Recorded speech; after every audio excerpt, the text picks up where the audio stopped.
Hi friends, ఈరోజు వీడియోలో మనం 6వ తరగతి కంటెంట్కి సంబంధించి తెలుగు వాచకంలోని ఇంపార్టెంట్ బిట్స్ చూద్దాము.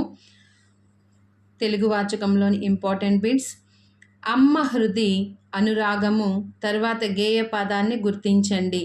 అమ్మ హృది అనురాగము తర్వాత గేయ పదాన్ని గుర్తించండి. ఆప్షన్ 2 దివ్యము, భవ్యము, యోగము. అమ్మ హృది అనురాగము, దివ్యము, భవ్యము, యోగము. రెండో బిట్: అమ్మ చెప్పిన శుద్ధులు అనిసమ్ము ఒప్పిన బుద్ధులు అన్న గేయకర్త ఎవరు? అమ్మ చెప్పిన శుద్ధులు అనిసమ్ము చెప్పిన బుద్ధులు అన్న గేయకర్త ఎవరు? Option 3 B V Narasimha Rao. మూడవ బిట్టు: తృప్తి పాఠ్యాంశంలో పూర్ణయ్యకు గల మరో పేరు. తృప్తి పాఠ్యాంశంలో పూర్ణయ్యకు గల మరో పేరు బావగాడు. ఆప్షన్ 2 బావగాడు. వన సంతర్పణంలో భాగంగా పెసరపప్పు ఏం కలిపి కూర చేస్తానని బావగాడు ప్రకటించాడు. వన సంతర్పణంలో భాగంగా పెసరపప్పు ఏం కలిపి కూర చేస్తానని బావగాడు ప్రకటించాడు. చుక్క కూర.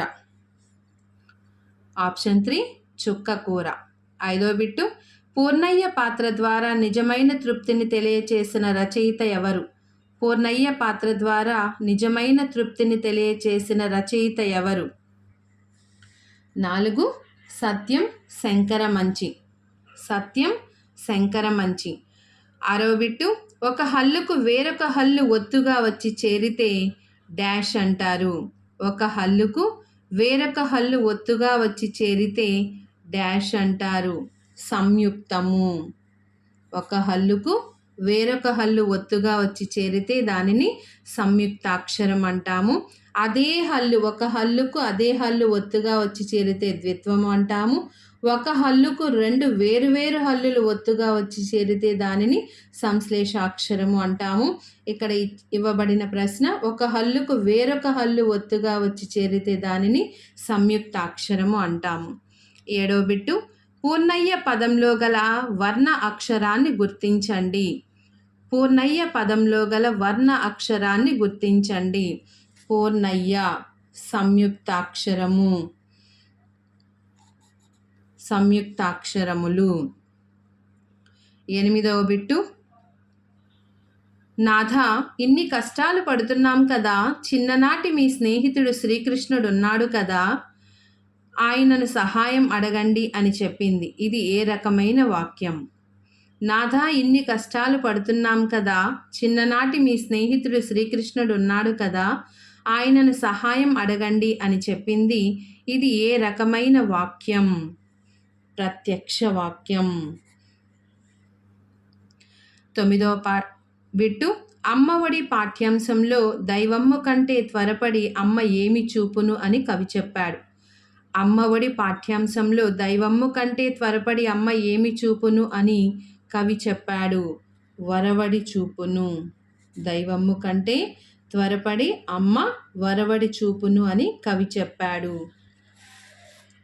10వ బిట్టు: సత్యం శంకరమంచి గారు రచించిన కార్తీక దీపాలు, సీతా స్వగతాలు, హరహర మహాదేవ అనునవి ఏ ప్రక్రియకు చెందినవో వరుస క్రమాన్ని గుర్తించండి.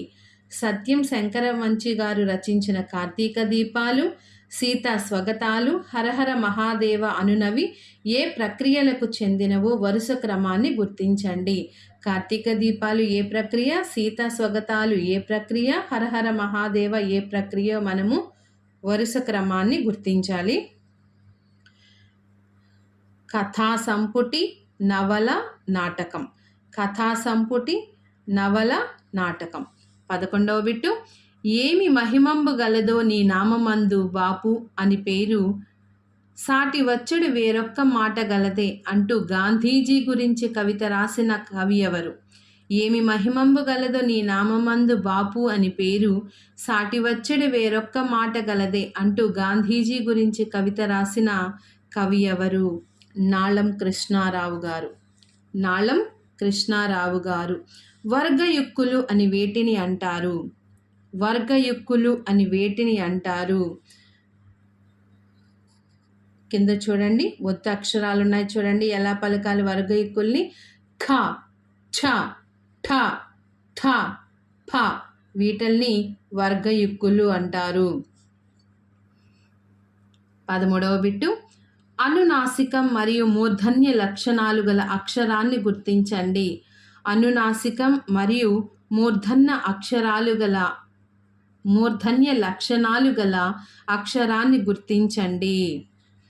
ణ ణ ణ అనే అక్షరము ముక్కుతో పలకబడే వాటిని మనం అనునాసికాలు అంటారు. ణ తర్వాత దానితో పాటు మూర్ధన్య లక్షణం ఉన్న అక్షరము ణ. న్య, ని, నా, న, మ ఇవన్నీ కూడా అనునాసికాలే. దాంతోపాటు మూర్ధన్య లక్షణాలు గల అక్షరము అంటే ణ ణ. 14వ బిట్టు ఝషం అంటే చేప అని అర్థము. ఈ పదంలో గల వర్ణోత్పత్తి స్థానాల్ని గుర్తించండి వరుసగా. ఝషం అంటే చేప అని అర్థము. ఈ పదంలో గల వర్ణోత్పత్తి స్థానాల్ని గుర్తించండి వరుసగా. తాళవ్యం, మూర్ధన్యం, తాళవ్యం, మూర్ధన్యం. నెక్స్ట్ 15వ బిట్టు బ్రిటిష్ వారు రాజద్రోహంగా దేనిని భావిస్తున్నారని కవి చెప్పాడు. బ్రిటిష్ వారు రాజద్రోహంగా దేనిని భావిస్తున్నారని కవి చెప్పాడు. రాట్నం ఉపయోగించడం. 1 రాట్నం ఉపయోగించడం. 16వ బిట్టు సుంత అను పదానికి సరైన అర్థం. సుంత అను పదానికి సరైన అర్థం ఆప్షన్ 2 కొంచెం. సుంత అంటే అర్థము కొంచెం. 17వ బిట్టు ఆరు నూరైన జాతీయాన్ని ఏ సందర్భంలో వాడుతారు. ఆరు నూరైన జాతీయాన్ని ఏ సందర్భంలో వాడుతారు. ఏది ఏమైనా సరే నేను చేయాల్సింది ఇలాంటి సందర్భాలలో మనం ఏదైనా అనుకుంటే తప్పనిసరిగా సాధిస్తాము అన్న సమయంలో ఆరు నూరైన అనే జాతీయాన్ని వాడుతారు. 18వ బిట్టు మాటలాడవద్దంటాడు మమ్ము పాట పాడవద్దంటాడు తనను దాటి వెళ్ళవద్దంటాడు ఇందుగల అలంకారంను గుర్తించండి. మాటలాడవద్దంటాడు మమ్ము పాట పాడవద్దంటాడు తనను దాటి వెళ్ళవద్దంటాడు ఇందుగల అలంకారమును గుర్తించండి. అంత్యానుప్రాస అలంకారము. అంతములో ప్రాస వద్దంటాడు వద్దంటాడు వద్దంటాడు. పాడవద్దంటాడు వెళ్ళవద్దంటాడులో వద్దంటాడు అనేది ఉంది కాబట్టి అంత్యములో ప్రాస వచ్చింది కాబట్టి అంత్యానుప్రాస అలంకారం. 19వ బిట్టు పంచతంత్ర కథలను తెలుగులో ఏ పేరుతో అనువదించారు. పంచతంత్ర కథలను తెలుగులో ఏ పేరుతో అనువదించారు. నీతి చంద్రిక. ఆప్షన్ 2 నీతి చంద్రిక. 20వ బిట్టు ఆహా ఎంత అదృష్టము నా శత్రువు వలలో చిక్కుకున్నాడు ఈనాటితో వాడి పీడ వదిలింది అనుకున్నది ఎవరు. ఆహా ఎంత అదృష్టము నా శత్రువు వలలో చిక్కుకున్నాడు ఈనాటితో వాడి పీడ వదిలింది అనుకున్నది ఎవరు. పలితుడు. ఆప్షన్ 4 పలితుడు. 21వ బిట్టు పొట్టి శ్రీరాములు గారు ఏ సత్యాగ్రహంలో పాల్గొని 6 నెలలు గాంధీజీతో పాటు జైలు శిక్ష అనుభవించారు. పొట్టి శ్రీరాములు గారు ఏ సత్యాగ్రహంలో పాల్గొని 6 నెలలు గాంధీజీతో పాటు జైలు శిక్ష అనుభవించారు. రాజ్కోట్. ఆప్షన్ 4 రాజ్కోట్. 22వ బిట్టు నేటి కవిత్వం రచనాకర్త ఎవరు. నేటి కవిత్వం రచనాకర్త ఎవరు. శంకరంబాడి సుందరాచారి. 23వ బిట్టు ఏ యుద్ధానంతరం పైడిమర్రి వెంకట సుబ్బారావు గారికి విద్యార్థులలో దేశభక్తి కలిగించాలనే ఉద్దేశంతో భారతదేశం నా మాతృభూమి అని రాశారు. ఏ యుద్ధానంతరం పైడిమర్రి వెంకట సుబ్బారావు గారికి విద్యార్థులలో దేశభక్తి కలిగించాలనే ఉద్దేశంతో భారతదేశం నా మాతృభూమి అని రాశారు. 1962 Bharat China. Option 3 1962 Bharat China. 24వ బిట్టు నిమ్మకు నీరెత్తడం అనే జాతీయాన్ని ఏ సందర్భంలో ఉపయోగిస్తారు. నిమ్మకు నీరెత్తడం అనే జాతీయాన్ని ఏ సందర్భంలో ఉపయోగిస్తారు. ఏమి పట్టనట్లు ఉన్నప్పుడు నిమ్మకు నీరెత్తడం అనే పదాన్ని అనే జాతీయాన్ని ఉపయోగిస్తారు. ఏమీ పట్టనట్లు ఉండడం. 25వ బిట్టు. ఏ కాంగ్రెస్ సమావేశంలో భారతీయులకు ఒక జెండా అవసరం ఉందన్న ఆలోచన పింగళి వెంకయ్య గారికి కలిగినది? ఏ కాంగ్రెస్ సమావేశంలో భారతీయులకు ఒక జెండా అవసరం ఉందన్న ఆలోచన పింగళి వెంకయ్య గారికి కలిగింది? విజయవాడ. విజయవాడ ఆప్షన్ 1. 26వ బిట్టు. మీరంతా తెలుగు వాళ్ళు కదా, మీకు అసలు తెలుగు సరిగ్గా మాట్లాడడం వచ్చా? తెలుగు ఎలా ఉంటుందో చూపిస్తా చూడండి అన్న మాటలు ఎవరివి? మీరంతా తెలుగు వాళ్ళు కదా, మీకు అసలు తెలుగు సరిగ్గా మాట్లాడడం వచ్చా? తెలుగు ఎలా ఉంటుందో చూపిస్తా చూడండి అన్న మాటలు ఎవరివి? శంకరంబాడి సుందరాచారి. శంకరంబాడి సుందరాచారి. 27వ బిట్టు. గుండెల్లో రైళ్లు పరిగెడుతున్నాయి అనునది ఒక గుండెల్లో రైళ్లు పరిగెడుతున్నాయి అనునది ఒక జాతీయం. సామెత, జాతీయం, నినాదం, సొంత వాక్యం. అది ఒక జాతీయం. నెక్స్ట్ 28వ బిట్టు. కాళికాంబ సప్తసతి శతకకర్త ఎవరు? కాళికాంబ సప్తసతి శతకకర్త ఎవరు? పోతులూరి వీరబ్రహ్మం. పోతులూరి వీరబ్రహ్మం. 29వ బిట్టు. రవితో రహీం బడికి వెళ్ళాడు ఈ వాక్యంలో ప్రత్యయం ఏ విభక్తికి చెందినది? రవితో రహీం బడికి వెళ్ళాడు ఈ వాక్యంలో ప్రత్యయం ఏ విభక్తికి చెందినది రవితో అంటే చేతంచేన్ తోడంతో తృతీయ విభక్తి. 29వ దానికి ఆప్షన్ 1 తృతీయ విభక్తి. 30వ బిట్టు. సమాసాల్లోని రెండవ పదాన్ని వ్యాకరణ పరిభాషలో ఏమంటారు? సమాసాల్లోని రెండవ పదాన్ని వ్యాకరణ పరిభాషలో ఏమంటారు? ఉత్తర పదం. మొదటి పదాన్ని పూర్వపదము, రెండవ పదాన్ని ఉత్తర పదం అంటారు. 31వ బిట్టు. మమకారం పాఠ్యాంశం చిలుకూరి దేవపుత్ర గారి ఏ రచన నుండి గ్రహించబడింది? మమకారం పాఠ్యాంశం చిలుకూరి దేవపుత్ర గారి ఏ రచన నుండి గ్రహించబడినది? 6 గ్లాసులు. ఆప్షన్ 3 6 గ్లాసులు. 32వ బిట్టు. చిలుకూరి దేవపుత్ర గారు రచించిన అద్దంలో చందమామ, పంచమం అనునవి ఏ ప్రక్రియకు చెందినవి? చిలుకూరి దేవపుత్ర గారు రచించిన అద్దంలో చందమామ, పంచమం అనునవి ఏ ప్రక్రియకు చెందినవి? నవలలు. నవలా ప్రక్రియ నవలలు. 33వ బిట్టు. అమ్మ ఉత్తరంలో ఊళ్ళేలిస్తుంది అని దేనిని ఉద్దేశించి చెప్పబడినది? అమ్మ ఉత్తరంలో ఊళ్ళేలిస్తోంది అని దేనిని ఉద్దేశించి చెప్పబడినది? ఉద్యోగ లక్ష్మి. ఆప్షన్ 2 ఉద్యోగ లక్ష్మి. 34వ బిట్టు. జాంతనాళు పదానికి సరైన అర్థంను గుర్తించండి. జాంతనాలు పదానికి సరైన అర్థంను గుర్తించండి అంటే అల్లర్లు. ఆప్షన్ 1 జాంతనాలు అంటే అల్లర్లు.